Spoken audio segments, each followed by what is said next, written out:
세상에서 가장 부유한 나라들조차 천문학적인 빚을 지고 있다는 사실을 알고 계셨나요? 미국은 현재 33조 달러에 달하는 부채를 안고 있고, 일본의 경우 국내 총생산의 무려 260%에 해당하는 빚더미 위에 앉아 있습니다. 독일, 프랑스, 영국 같은 선진국들도 예외는 아니죠. 심지어 석유 부국인 노르웨이나 카타르까지도 상당한 규모의 국가 부채를 가지고 있으니까요. 이는 단순히 경제가 어려워서가 아니라 현대 국가 운영의 필수적인 메커니즘이라고 볼 수 있습니다. 도대체 왜 이런 일이 벌어지는 걸까요? 오늘은 국가 부채라는 복잡하면서도 흥미로운 세계로 여러분을 안내해드리겠습니다. 개인의 빚과는 완전히 다른 성격을 가진 국가 부채의 실체와 그 이유들을 차근차근 살펴보면서 경제학의 핵심 원리들을 함께 배워보는 시간이 될 것입니다. 국가 부채에 대해 이야기할 때 가장 먼저 이해해야 할 개념이 바로 주권 부채입니다. 이는 개인이나 기업의 빚과는 완전히 다른 성격을 가지고 있어요. 정부가 책임지는 모든 금융 의무를 포괄하는 개념이죠. 여기에는 중앙정부가 직접 발행한 국채부터 시작해서 정부가 보증한 각종 대출들이 포함됩니다. 또한 공기업의 채무 중 정부가 보증한 부분까지도 여기에 해당하게 됩니다. 하지만 흥미롭게도 지방자치단체의 부채나 개인들의 주택담보대출, 신용카드 빚 같은 것들은 여기에 포함되지 않아요. 이런 구분은 각 부채의 성격과 상환 책임이 누구에게 있는지를 명확히 하기 위한 것입니다. 그럼 정부는 왜 돈을 찍어내지 않고 굳이 빚을 질까요? 이 질문에 대한 답은 경제학의 핵심 원리와 직결되어 있습니다. 정부가 무분별하게 화폐를 발행하기 시작하면 시장에 돈이 넘쳐나게 되고, 이는 필연적으로 극심한 인플레이션을 불러일으키죠.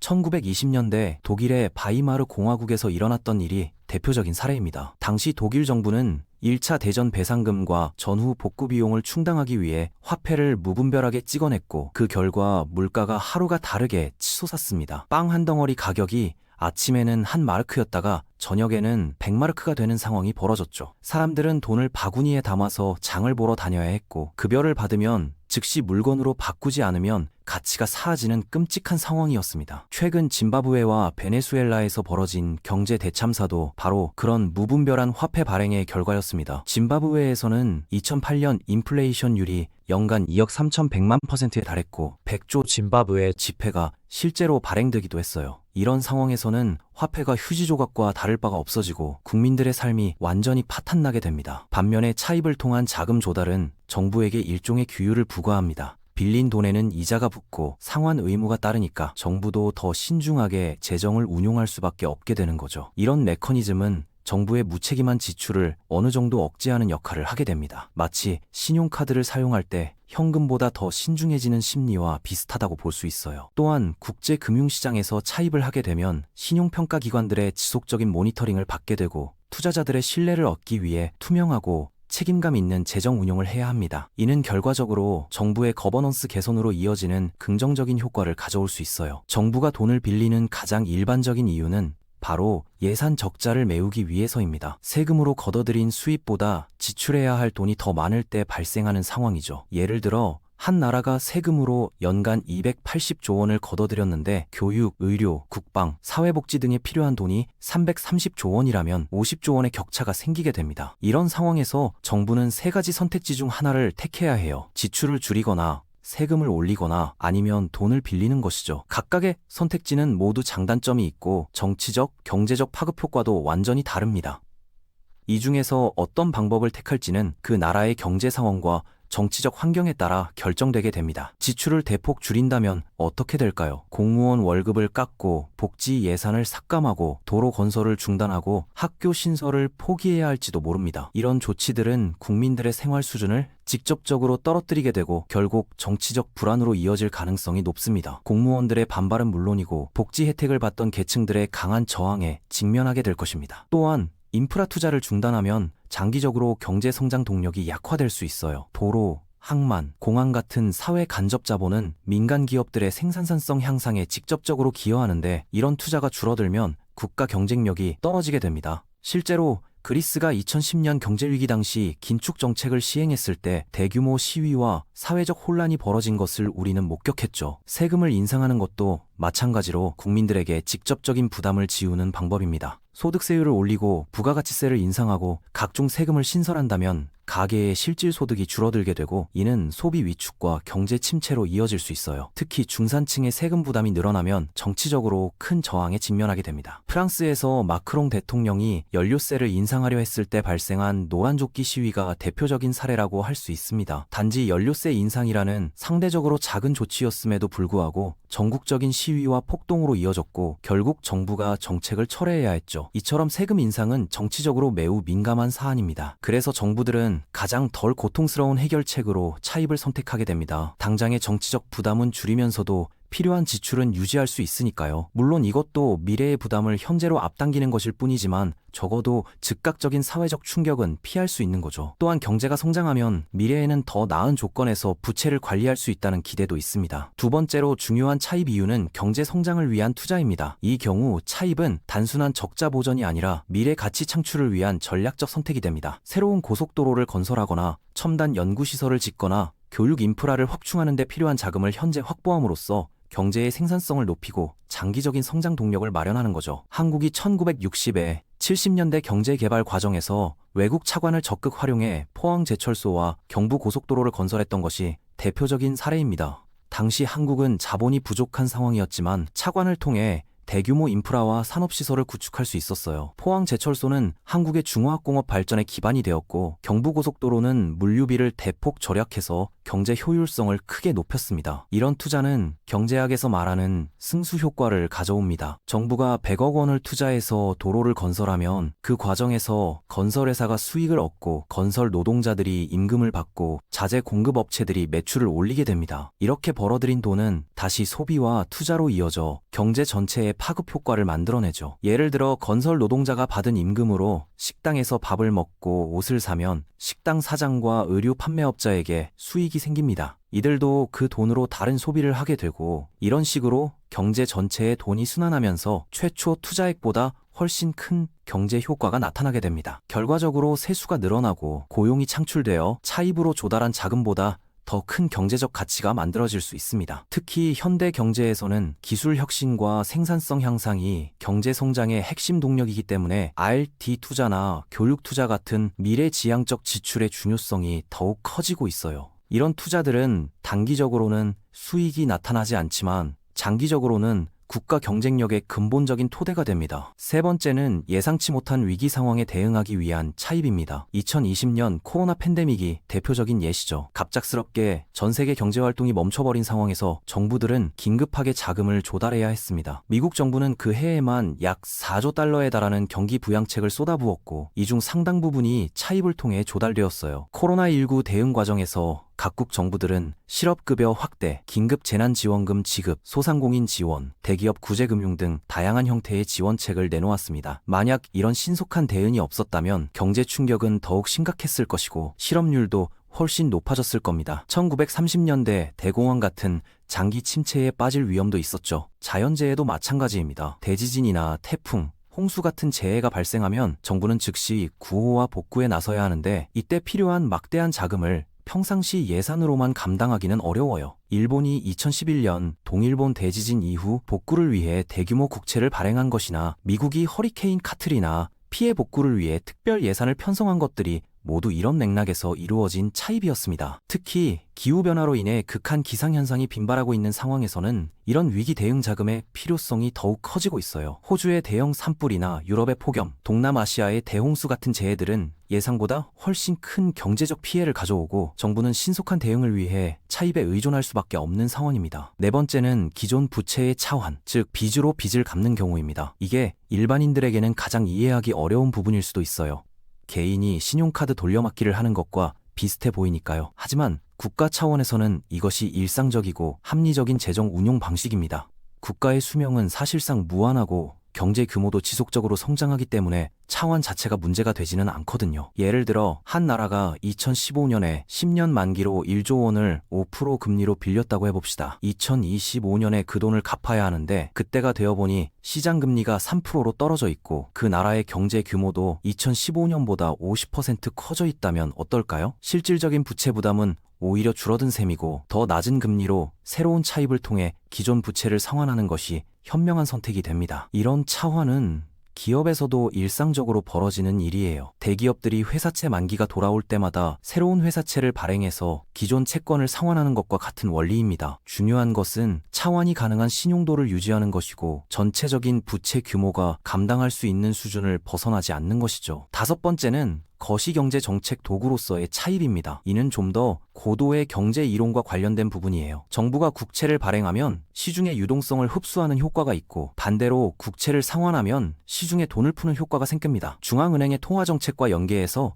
인플레이션을 조절하거나 경기 변동을 완화하는 데 활용할 수 있는 거죠. 케인즈 경제학의 핵심 아이디어 중 하나가 바로 이런 재정정책의 활용입니다. 경기가 과열되어 인플레이션이 높아질 때는 국채 발행을 늘려서 시중에 돈을 빨아들이고 반대로 경기가 침체되었을 때는 재정 지출을 확대해서 경제에 활력을 불어넣을 수 있습니다. 이를 재정정책의 자동 안정화 기능이라고 부르기도 해요. 2008년 금융위기 이후 각국 정부들이 대규모 재정 부양책을 펼친 것이나 최근 각국이 양적 완화 정책을 통해 경기 부양에 나선 것들이 모두 이런 맥락에서 이루어진 일들이죠. 미국의 경우 오바마 정부 시절 약 8천억 달러 규모의 경기 부양책을 통해 금융위기의 충격을 완화시켰고 유럽중앙은행도 대규모 국채 매입 프로그램을 통해 유로존 경제를 지탱했습니다. 그럼 도대체 누가 이렇게 큰 돈을 나라에 빌려주는 걸까요?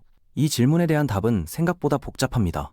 국가의 채권자는 크게 세 부류로 나뉘어요. 국내 투자자, 해외 투자자, 그리고 중앙은행입니다. 각각은 서로 다른 목적과 투자 성향을 가지고 있고 이들의 비중에 따라 그 나라 부채의 안정성도 달라지게 됩니다. 먼저 국내 투자자들을 살펴볼까요? 여기에는 일반 개인 투자자부터 시작해서 은행, 보험회사, 연기금, 투자신탁 같은 기관 투자자들이 포함됩니다. 국채는 일반적으로 안전한 투자처로 여겨지기 때문에 위험을 회피하려는 투자자들이 선호하는 상품이에요. 특히 은행들은 예금자들로부터 받은 돈을 안전하게 운용해야 할 의무가 있기 때문에 국채에 상당한 비중으로 투자합니다. 일반 개인 투자자들의 경우도 마찬가지예요. 주식시장이 불안할 때나 경기 전망이 어두울 때 안전자산인 국채로 자금을 옮기는 경우가 많습니다. 특히 고령층의 경우 안정적인 수익을 추구하는 성향이 강하기 때문에 국채를 선호하는 경우가 많아요. 미국 재무부 채권의 경우 전 세계에서 가장 안전한 투자처로 인정받고 있어서 무위험 자산이라고 부르기도 하죠. 보험회사들도 국채의 주요 투자자입니다. 보험회사는 계약자들에게 약속한 보험금을 지급해야 할 의무가 있기 때문에 원금 손실 위험이 낮으면서도 장기적으로 안정적인 수익을 얻을 수 있는 국채를 선호하게 됩니다. 연기금도 마찬가지로 미래의 연금 지급을 위해 안전하고 예측 가능한 수익률을 추구하기 때문에 국투자 비중이 높아요. 정부 기관 자체가 국채의 주요 구매자가 되기도 해요. 미국의 사회보장기금이나 한국의 국민연금공단 같은 곳에서는 여유 자금을 국채에 투자해서 안정적인 수익을 확보하려고 합니다. 이렇게 정부 기관이 보유하고 있는 국채를 정부 내 부채라고 부르는데 미국의 경우 전체 국가 부채의 약 22% 정도가 이런 정부 내 부채에 해당합니다. 해외 투자자들의 역할도 무시할 수 없어요. 특히 경제적으로 안정되고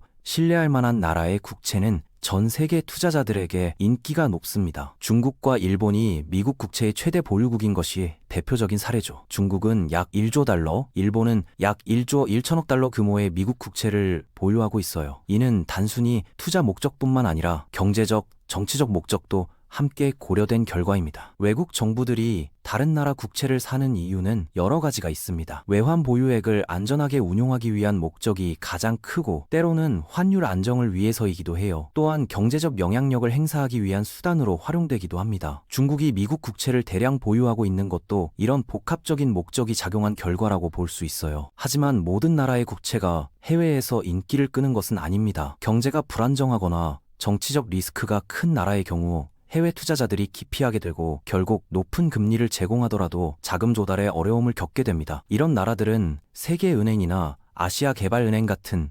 국제개발금융기구의 도움을 받거나 최악의 경우 국제통화기금에 구제금융을 신청해야 하는 상황에 처하기도 해요. IMF 구제금융은 말 그대로 마지막 보루입니다. 다른 곳에서는 돈을 빌릴 수 없는 나라들이 찾는 최종 대안이죠. 하지만 IMF 자금에는 엄격한 조건들이 붙습니다. 재정 긴축, 구조조정, 민영화 등 경제 전반에 걸친 개혁을 요구하게 되고 이 과정에서 국민들의 생활 수준이 일시적으로 악화될 수 있어요. 1997년 아시아 외환위기 당시 한국이 IMF 구제금융을 받으면서 겪었던 어려움들을 기억하시는 분들도 많을 겁니다. 대기업 구조조정으로 인한 대량 실업, 금리 인상으로 인한 가계부담 증가, 각종 규제 완화로 인한 사회적 혼란 등이 뒤따랐죠. 하지만 이런 고통스러운 과정을 거쳐 경제 체질이 개선되고 장기적으로는 더 건강한 경제 구조를 갖게 되었다는 평가도 있습니다. 중앙은행의 역할은 좀 더 복잡합니다. 이론적으로는 중앙은행이 정부에 직접 자금을 대출해 줄 수도 있지만 대부분의 선진국에서는 이런 방식을 금지하고 있어요. 중앙은행이 정부에 직접 돈을 빌려주는 것은 사실상 돈을 찍어내서 주는 것과 같은 효과를 가져오기 때문에 인플레이션 위험이 크거든요. 대신 중앙은행은 시중 금융기관들로부터 국채를 매입하는 방식으로 간접적으로 정부 자금 조달에 도움을 줍니다. 이를 양적 완화라고 부르는데 2008년 글로벌 금융위기 이후 미국, 유럽, 일본 등 주요국들이 적극 활용한 정책이에요. 중앙은행이 국채를 대량 매입하면 시중에 유동성이 공급되고 금리가 하락해서 경기 부양 효과를 가져올 수 있습니다. 이제 가장 핵심적인 질문에 도달했습니다. 국가 부채는 과연 나쁜 것일까요? 답은 상황에 따라 다르다입니다. 부채 자체가 무조건 나쁜 것도 무조건 좋은 것도 아니에요. 어떻게 사용하느냐, 그리고 얼마나 관리할 수 있느냐가 핵심입니다. 마치 개인이 집을 사기 위해 대출을 받는 것과 도박을 위해 대출을 받는 것이 완전히 다른 것처럼 말이죠. 적절한 수준의 부채는 오히려 경제에 도움이 됩니다. 앞서 설명한 것처럼 인프라 투자나 경기 부양을 위한 재정 지출은 경제의 성장을 촉진하고 장기적으로는 더 큰 가치를 만들어낼 수 있거든요. 또한 국채는 금융시장에서 기준금리 역할을 하면서 전체 금융 시스템의 안정성에도 기여합니다. 국채 금리는 다른 모든 금융상품의 금리를 결정하는 기준점 역할을 하기 때문이에요. 하지만 부채가 과도해지면 심각한 문제가 발생할 수 있어요. 가장 큰 위험은 정부 재정에서 이자 부담이 과도하게 커지는 것입니다. 세수의 상당 부분이 기존 부채의 이자 지급에 사용되면 교육이나 의료, 사회복지 같은 필수적인 공공서비스에 투입할 여력이 줄어들게 됩니다. 이탈리아나 그리스 같은 나라들이 한때 이런 문제에 직면했었죠. 부채 수준을 판단하는 대표적인 지표가 부채 GDP 비율입니다. 이는 한 나라의 총 부채를 그 나라의 경제 규모 GDP로 나눈 값이에요. 예를 들어 GDP가 1000조 원인 나라의 부채가 700조 원이라면 부채 GDP 비율은 70%가 됩니다. 일반적으로 선진국의 경우 이 비율이 90%를 넘으면 주의가 필요하다고 여겨지고 개발도상국의 경우는 더 낮은 수준에서도 위험할 수 있어요. 하지만 이 비율만으로 모든 것을 판단할 수는 없습니다. 일본의 경우 부채 GDP 비율이 260%를 넘지만 대부분이 자국미 보인이 보유한 부채이고 엔화로 표시되어 있어서 상대적으로 안정적이라고 평가받고 있어요. 반면 부채 규모가 상대적으로 작더라도 외화로 표시된 부채 비중이 높거나 해외 의존도가 크면 훨씬 위험할 수 있습니다. 국가의 신용 등급도 중요한 요소입니다. 무디스, 스탠다드 앤 푸어스, 피치 같은 신용평가 기관들은 각국의 경제 상황과 부채 상환 능력을 종합적으로 평가해서 등급을 매깁니다. 신용 등급이 높으면 낮은 금리로 자금을 조달할 수 있고 등급이 낮으면 높은 금리를 지급해야 하거나 아예 자금 조달이 어려워질 수도 있어요. 2022년 스리랑카 사태가 부채 위기의 대표적인 사례입니다. 스리랑카는 중국으로부터 대규모 차입을 받아 항만과 도로 등 인프라를 건설했는데 관광업 의존도가 높은 경제 구조에서 코로나19로 인한 관광객 감소가 치명타가 되었어요. 여기에 러시아 우크라이나 전쟁으로 인한 식료품과 연료 가격 상승까지 겹치면서 상황이 더욱 악화되었습니다. 외환 부족으로 연료와 식료품 수입이 어려워지면서 국민들의 생활이 극도로 악화되었고 정전이 일상화되고 기본적인 생필품조차 구하기 어려운 상황이 되었어요. 결국 대규모 시위로 정권이 교체되는 상황까지 벌어졌습니다. 이처럼 부채 위기는 단순히 경제적 문제를 넘어서 정치적, 사회적 혼란으로까지 이어질 수 있는 심각한 문제입니다. 그렇다면 국가가 부채 없이 살 수 있을까요? 기술적으로는 가능하지만 현실적으로는 거의 불가능하고 바람직하지도 않습니다. 현재 세계에서 부채가 전혀 없는 주권 국가는 존재하지 않아요. 부채가 가장 적다고 평가받는 나라들조차 어느 정도의 부채는 가지고 있습니다. 브루나이나 리히텐슈타인 같은 작은 부국들도 최소한의 부채는 보유하고 있어요. 부채를 완전히 없애려면 엄청난 규모의 재정 흑자를 수년간 지속해야 하는데 이는 대폭적인 세금 인상이나 지출 삭감을 의미합니다. 이런 긴축 정책은 경제 성장을 저해하고 국민들의 삶의 질을 떨어뜨릴 가능성이 크죠. 또한 정부 부채가 없다는 것은 국채 시장도 존재하지 않는다는 뜻인데 이는 금융시장의 기준금리 체계를 무너뜨려 전체 금융 시스템을 불안정하게 만들 수 있어요. 연기금이나 보험회사 같은 기관 투자자들은 안전자산인 국채를 통해 장기적이고 안정적인 수익을 추구하는데 국채가 없다면 이들이 더 위험한 자산에 투자할 수밖에 없어져 금융시장 전체의 리스크가 높아질 수 있습니다. 또한 중앙은행도 통화정책을 수행하는 데 어려움을 겪게 될 것입니다. 결론적으로 국가 부채는 현대 경제에서 필수 불가결한 요소라고 할 수 있어요. 중요한 것은 부채의 존재 여부가 아니라 적절한 수준에서 효율적으로 관리하는 것입니다. 생산적인 용도로 사용되고 상환 능력 범위 내에서 유지되는 부채는 경제 성장에 도움이 되지만 무분별하게 늘어나 통제를 벗어난 부채는 경제를 파탄으로 이끌 수 있으니까요. 앞으로도 각국 정부들은 경제 성장과 재정 건전성 사이의 균형점을 찾아가며 부채를 관리해 나가야 할 것입니다. 특히 고령화 사회 진입으로 사회복지 비용이 급증하고 있는 상황에서 이런 균형 잡기는 더욱 어려워지고 있어요. 그리고 우리 국민들도 정부의 재정 정책과 부채 현황에 대해 관심을 가지고 지켜봐야겠죠.